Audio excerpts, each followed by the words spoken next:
tardes, amigos de la radio El Mirador del Gallo, en la cresta del dial 107.9 Santiago de Chile, con su programa Historias Rinconianas, con Catalina Choff y Manuel Venegas.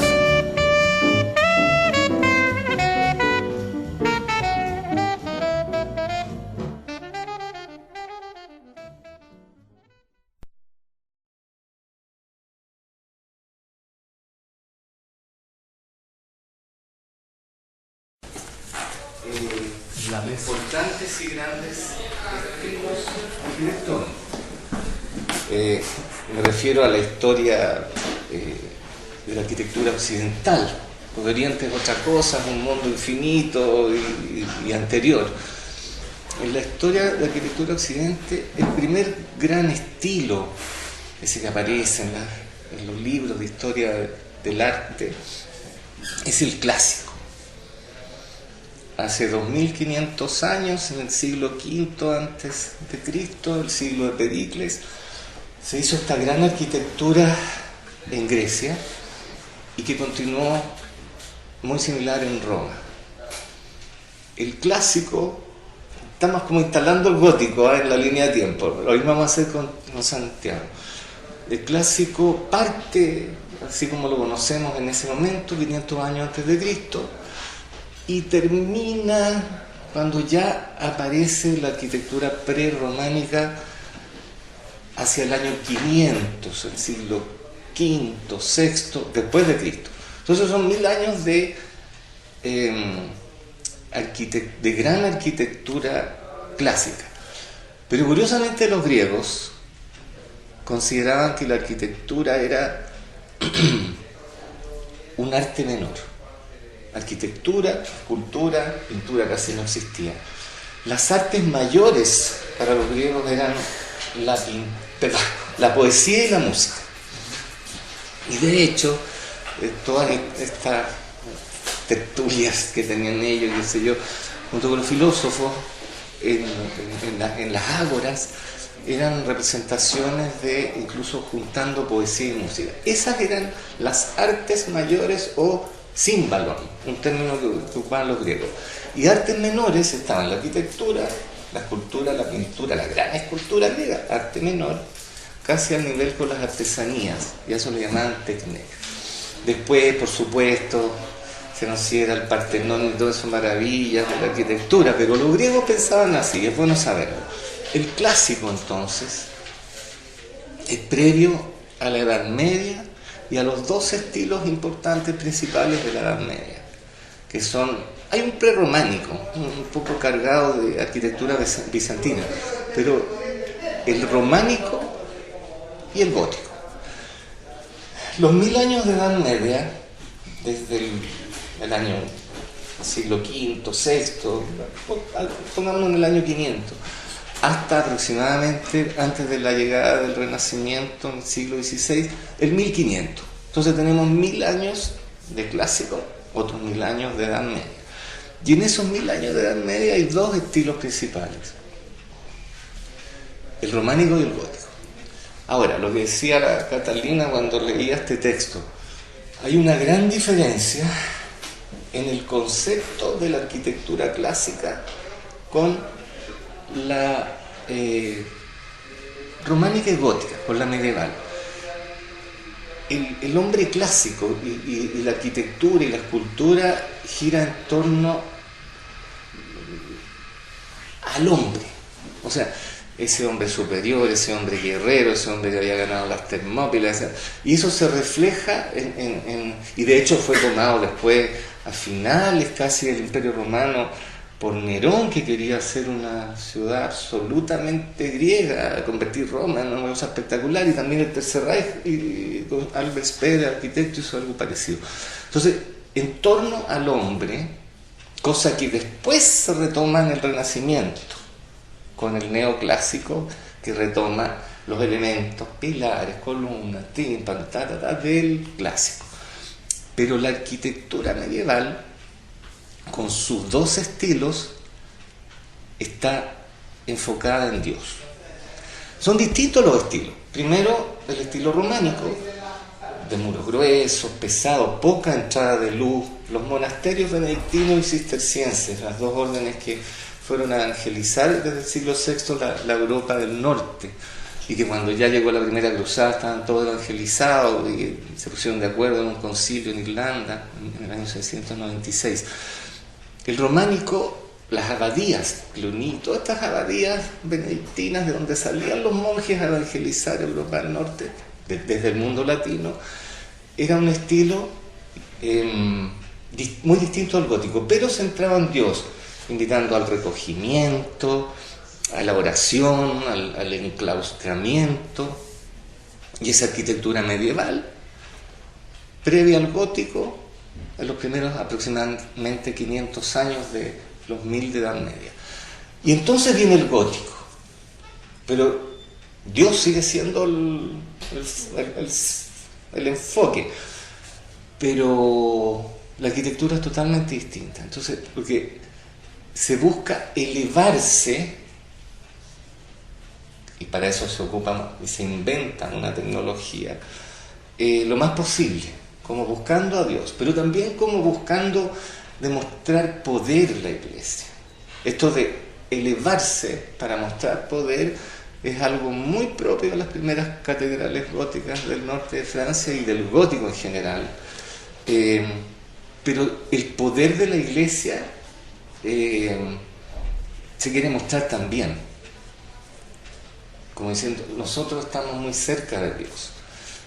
Yo siempre digo que el primer rascacielos en Nueva York, el Woolworth Center de 1913, es más o menos lo mismo, y de hecho se parece a una de las dos torres, a la torre izquierda de la Catedral de Chartres.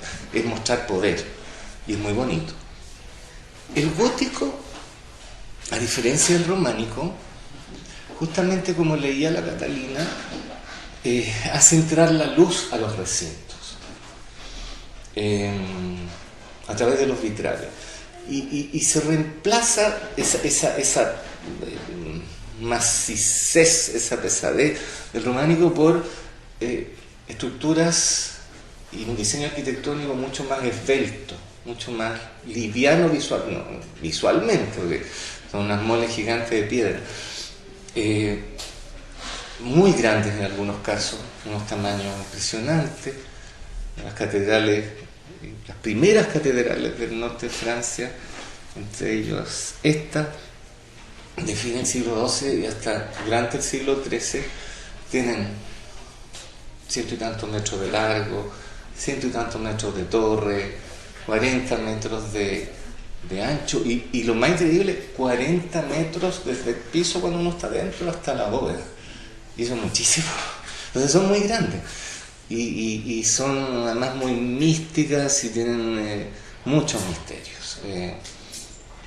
Tomaban décadas construirlas. Chartres fue un récord. Empezó en 1194 y se terminó en 1220. Se consagró en 1228. En la arquitectura gótica, la gran arquitectura gótica no se dio mucho en la vivienda, sino en edificios de Estado, en castillos, en palacios, donde vivían todos estos reyes y príncipes que habían sido ya a esas alturas evangelizados por los monjes. O sea, estamos hablando de franceses, de ingleses, de alemanes, los monjes benedictinos, distintos grupos. Es un tema en la historia de la Iglesia medieval.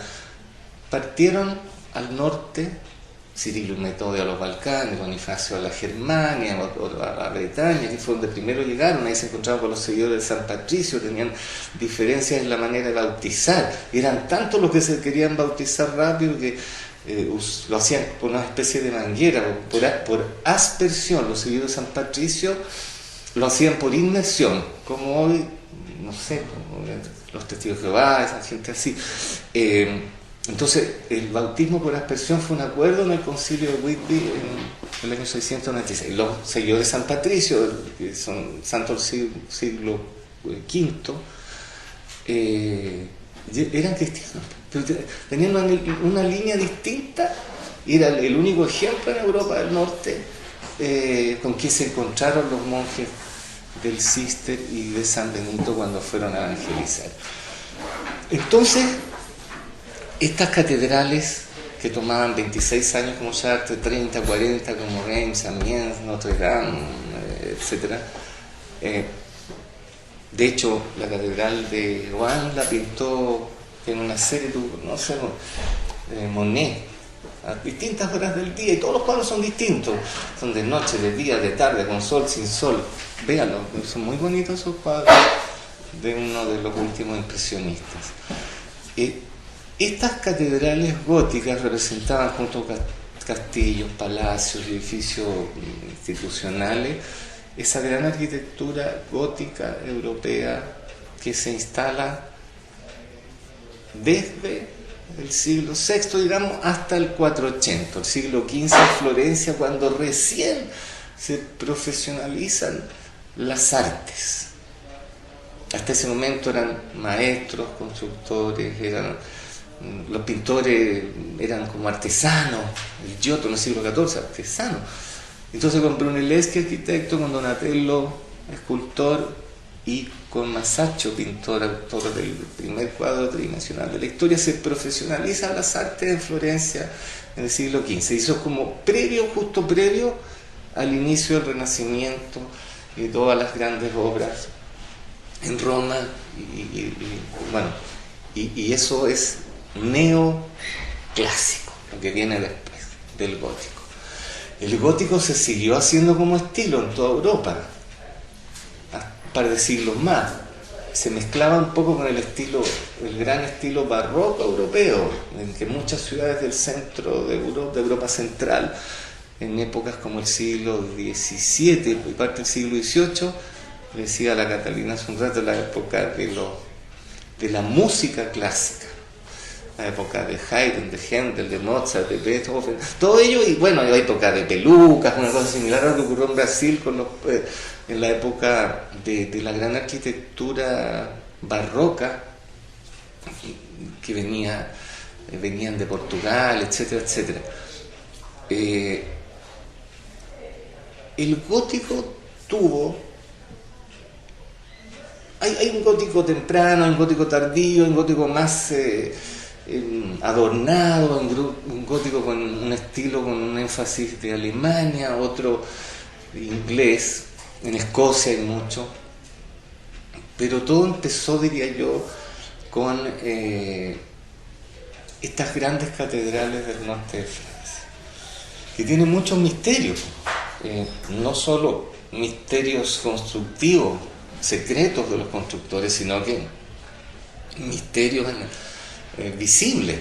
Hablamos un rato de que como no existía escultura en el gótico, desapareció la escultura clásica tridimensional que vuelve a aparecer en el Renacimiento con David y todo eso de Miguel Ángel, pero lo que había en el gótico es sobrerelieves, sobre todo los pórticos de las fachadas de las catedrales.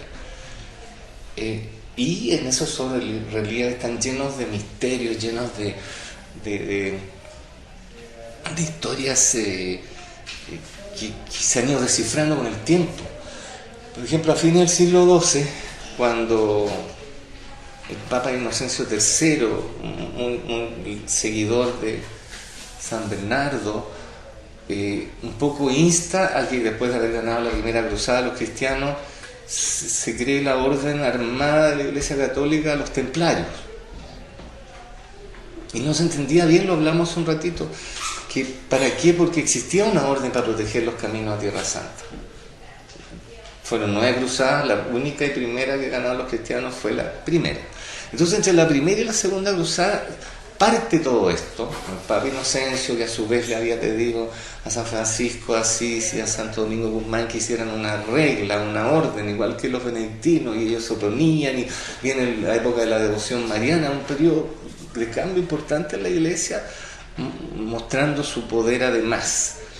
Estamos hablando de una época, la Edad Media, en que el hombre está centrado en Dios, antes y después. El hombre, si bien el Renacimiento es muy importante, la Iglesia Católica, en las artes, la arquitectura, pero se vuelve un poco a al enfoque sobre el hombre. Misterios como que en los pórticos de Chartres están los caballeros templarios llevándose tesoros de Tierra Santa, que esa habría sido la misión importante más que proteger los caminos. Entonces hay mucho, como hablamos, el cálculo matemático preciso de estos maestros constructores, incluso relacionado con notas musicales, hablábamos recién, etc. Son cosas que es difícil pensar que ocurrían hace 800 años. Y hay mucha historia y hay unos libros muy buenos ahí, a Catalina se los va a recomendar. Ese es el estilo gótico, instalado entre el año 500 y el 1500 aproximadamente. Después viene el Renacimiento con su neoclásico, y de ahí viene el neoclásico que... Piensen ustedes que cuando estamos en el Renacimiento ya, y con la vuelta del clásico, recién está naciendo Chile, recién están naciendo los países, porque América se había descubierto unos años antes. Entonces, nosotros, el gótico, nosotros teníamos nuestras culturas y nuestras cosas, pero el gótico ni siquiera fue contemporáneo a lo que es el Chile ya conquistado por los españoles. Por eso hablamos de neogótico. Y finalmente el estilo gótico se sigue haciendo hasta que se funde un poco, hasta el siglo XVII, XVIII en algunos países de Europa. Y después se deja de hacer. Lo que se hace, por ejemplo, esta iglesia de Nueva York es neogótico. Y que entiendo es del siglo XIX también.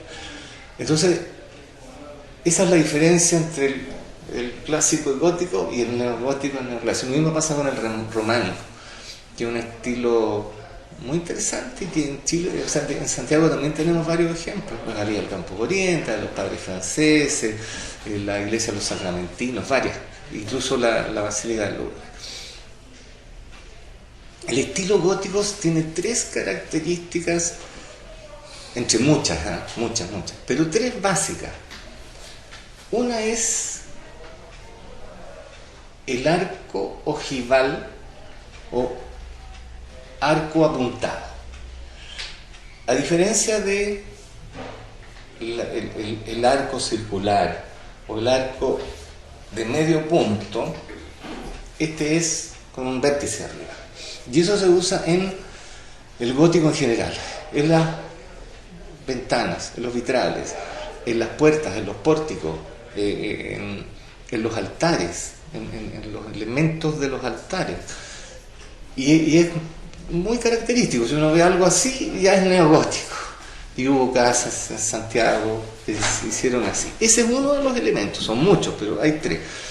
El otro es los arbotantes, que en Santiago poco se ocuparon, pero hay. Los arbotantes son, a ver, aquí me gustaría una pizarra, pero la nave central de las iglesias góticas es más alta. Las naves laterales son más bajas y los vitrales están entre la techumbre de la lateral y la techumbre de la nave central. Como las estructuras, si bien se empezó a ocupar el acero para poder elevarse, y elevarse no con unos pilarones, sino con pilares más esbeltos, pero ahí no tiembla, ojo, si no, no estarían. Los arbotantes traían esta carga, que a veces eran hasta de piedra, la estructura de las techumbres. En Chile son de madera, no estarían. La carga de la bóveda central repartida a los pilares centrales a través de los arbotantes, que son unos elementos laterales así, llegan a los muros laterales, que son muy gruesos, que además tienen otro elemento que se llama contrafuertes. Entonces los contrafuertes son, por ejemplo, si ustedes pasan por Santo Domingo, ven unas especies de contrafuerte, una iglesia neoclásica pura, pero algo así. un elemento que afirma los muros. Pero en este caso no es por terremoto, sino es por la carga de la techumbre sobre el resto de la iglesia. Entonces tenemos arbotantes, tenemos ojivas, no nucleares, arco ojival, y un tercer elemento que es la bóveda. La bóveda de cañón corrido que se usaba en Grecia, en Roma, en el prerrománico, en el románico. Una bóveda, como tenemos en todas nuestras iglesias neoclásicas y neorrománicas. Una bóveda curva, como un túnel. En el caso del gótico es una bóveda de crucerías. Primero porque la bóveda no es curva, sino que es también de arco apuntado. Y segundo porque es como entrecruzar dos bóvedas de arco apuntado. Y ahí se arma desde los pilares esta nervadura que hace que ustedes ven que son como tramos en que aparecen 4 nervios llegando a un punto central. No son separados, es una cosa continua. Eso permitía elevarse más todavía, que era lo que se buscaba. Entonces, con esos 3 elementos tan característicos del gótico, que cuando hagan los recorridos, o hagamos, yo también, estas iglesias santiaguinas se dan cuenta que no hay ninguna ventana curva, redonda sí, hay vitrales redondos. No hay ninguna bóveda neogótica que se precie que no tenga bóveda de crucería en la bóveda central. Y algunas, no todas, acá en Santiago tienen arbotantes, pero más que por una cuestión práctica, estructural que usaban en el gótico, es por una cuestión de estilo. O sea, porque acá las techumbres no eran tan pesadas como en el gótico. Entonces el arbotante aparece como un elemento de diseño muy bonito por lo demás, pero no necesariamente va a cumplir la función de llevar cargas a los muros de afuera, a los laterales. Ya. Vengámonos a Chile. Chile fue la colonia más pobre del imperio Inca, perdón, el imperio del virreinato del Perú.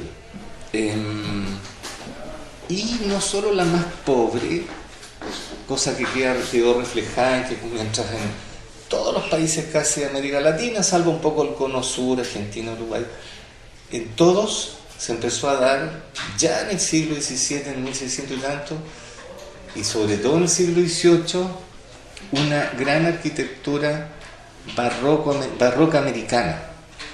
Entonces ustedes ven unas catedrales enormes, preciosas, muy limpias por fuera, en México, en Colombia, en Perú, en Bolivia, en Ecuador, y por dentro muy adornadas, de un estilo muy propio del barroco americano, con oro, con lujo. De hecho, a Chile se traían los millonarios en el siglo XIX todavía obras, antigüedades hechas en el Cusco, hechas en Lima, de Cristos, de madera y cosas así. El Cristo en mayo de 1600, del terremoto de 1647, llegó a Chile con 1600. Tiene, por lo tanto, más de 400 años el Cristo. Y de hecho en Perú, acá éramos muy pobres y no hacíamos esas cosas. Entonces, mientras ocurría este desarrollo en toda, yo diría que en toda América Latina, en República Dominicana, en Guatemala, Antigua, la ciudad antigua en Guatemala, lo mismo. Acá en cambio venía el terremoto de 1647 y lo poco que había de esta aldea, que quedaba nada en pie salvo el Cristo en Mayo con su corona en el cuello. Y vamos reconstruyendo. Y luego se volvía a repetir, porque en 1731, ya estamos en el siglo XVIII, hay un terremoto grande en Valparaíso y vuelve a ocurrir lo mismo en Santiago. E incluso le contaba a la Cata hace un ratito, en 1751, mientras era gobernador de Chile José Antonio Manso Velasco, gran fundador de ciudades, hubo un terremoto muy grande en Concepción. Entonces todas estas aldeitas se caía con los terremotos y Santiago también, porque éramos pobres y porque teníamos terremotos. Y eso, ¿qué trae? Que cuando se inicia la República, con los primeros director general, O'Higgins, Freire, otros entre medio, todavía teníamos pura arquitectura sobreviviente colonial. Todavía hay. A comienzos del siglo XIX teníamos como grandes recuerdos del siglo anterior la Casa Colorada, la Casa del Corregidor, la Casa de los 10, la Casa de Velasco, el Campo Lo Contador y, claro, lo más fantástico de todo, la Real Audiencia, que es hoy el Museo Histórico Nacional. Pero nada más, lo demás ya se había caído, se había vuelto a hacer. Y empieza hacia mediados del siglo XIX. Después, cuando vienen los decenios, hubo 4 mandatos de 5 años cada duplicado, entre 1831 y 1871. Pasan muchas cosas ahí, muchas cosas interesantes en cada uno de los gobiernos de Prieto, Bulnes, Montt y Pérez. Y es en ese periodo, con Bulnes, hablemos 1841 al 51, donde recién se empieza a hacer algo de arquitectura de mejor calidad en Santiago. De hecho, la primera piedra acá de la gratitud nacional se puso en el gobierno de Montt en 1857, pero en realidad la gratitud nacional se siguió construyendo en el paso de las décadas. Cuando terminan los decenios, vienen 4 gobiernos más hasta la Revolución del 91, pero teniendo guerra contra España en 1865, terremoto en Concepción en 1835, guerra contra la Confederación Perú-Boliviana en esa misma década de Prieto, etcétera. En Chile hubo recursos, algo empezó a funcionar, empezó a haber voluntad de esos presidentes y de los que después de Pérez, Errázuriz Zañartu, Pinto, Santa María y Balmaceda. Nosotros estamos en plena incendio de la Compañía, Pérez, Revolución del 91, Guerra del Pacífico antes, y se estaban haciendo todas estas iglesias que vamos a mencionar ahora y que están ahí, muy caras de hacer. Eso quiere decir que Chile nunca, así como Perú, después de perder la Guerra del Pacífico, quedó muchas décadas como detenido, como se fue para atrás. Nosotros ya, pese a que todavía no llegaba el gran motivo por el cual se hizo esta arquitectura, no solo neogótica, sino que neoclásica. Una es que había voluntad política de hacer, ya hagamos edificios institucionales, bueno, ¿quién los va a hacer? La Escuela de Arquitectura de la Católica se creó en 1894. La de la Chile era una especie desde 1840 y tantos de escuela técnica, porque recién como facultad de 1944.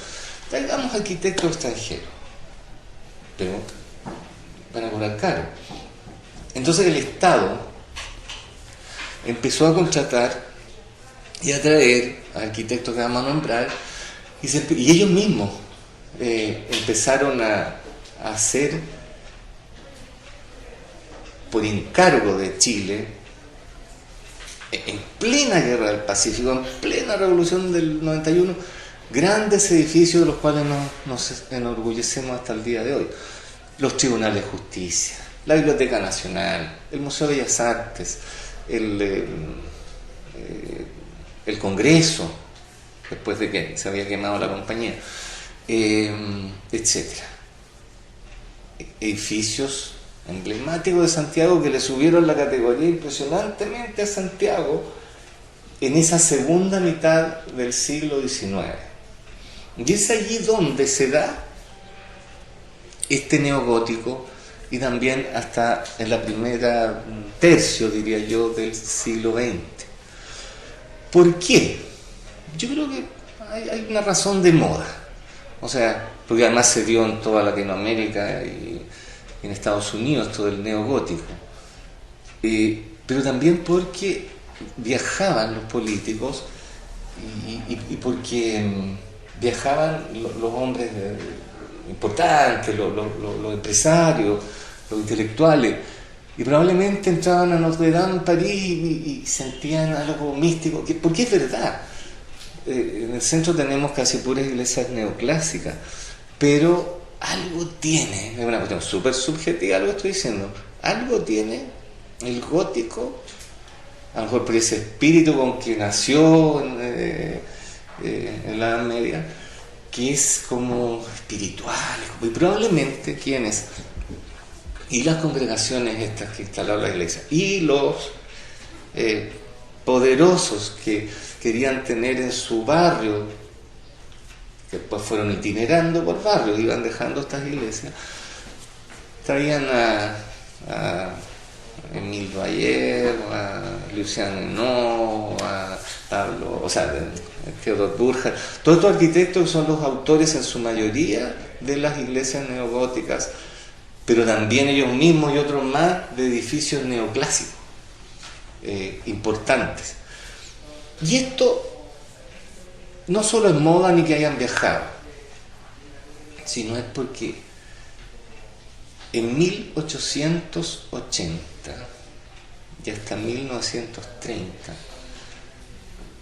Chile vive la era del salitre, la época del salitre. Chile ya hace un desembarco en Antofagasta en 1878, la guerra empieza en 79, pero ya se habían apoderado las salitreras hacia 1880 y por eso se habla de estos 50 años.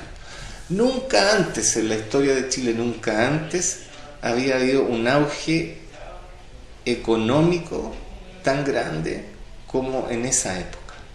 Y eso no era el Estado que construía iglesias góticas, pero la gente que sí las hacía construir ganaba muchísimo dinero con toda esta especie de industrialización que partía del salitre.